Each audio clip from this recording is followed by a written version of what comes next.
Syudad, ayan, may nabili akong isdang salmon. Ayan guys, bandang ulo lang to kasi sobrang laki niya. Ayan, halagang 1 kilo. Bandang ulo yung pinili ko. So ayan, akin muna ito iprito at saka itong hipon, shrimp. Tapos iprito muna natin yung fish da ng half cook lang guys, para tumibay lang yung kanyang laman at hindi siya madurog pang ating sinabawan.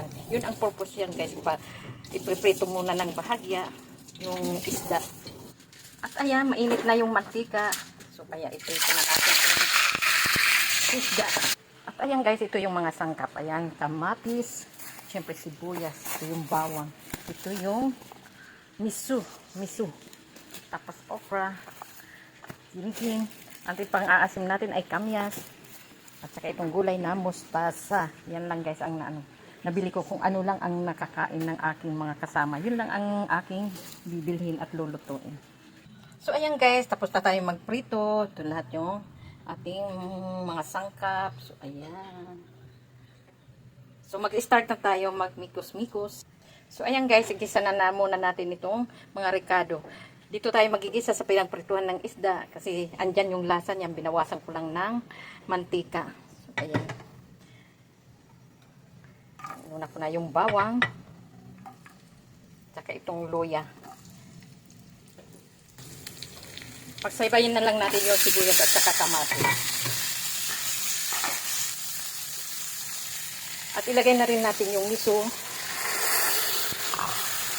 At isabay na rin natin yung kamyas. Dito ko lang ginisa guys, tapos ililipat ko siya sa kaserola. Kasi pag sa kaserola, hindi ko siya magisa gaan. So ayan guys, ilipat natin dito sa kaserola. Ayan. So ayan, takpan natin guys. Ayan, muna natin kumatas yung ricado. So ayan, mga 10 minutes pakukuluan natin yan bago natin islagay yung ibang sangkap. So ayan guys, timplahan natin. Ayan yung asin.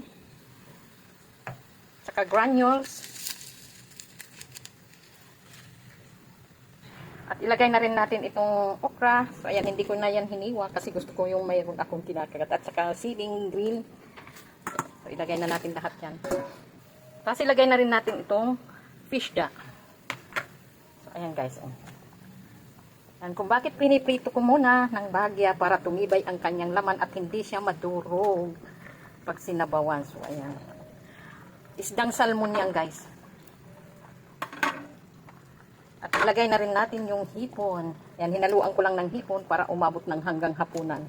Itong ulam na to. Hindi na ako magluluto mamaya. Ganun ang ginagawa ko guys. Isang lutuan lang. At ilagay na rin natin itong mustasa. Yan. Gulay.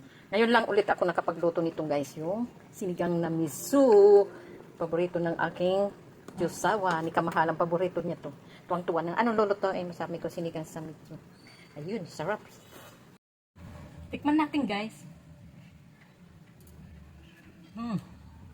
Sarap.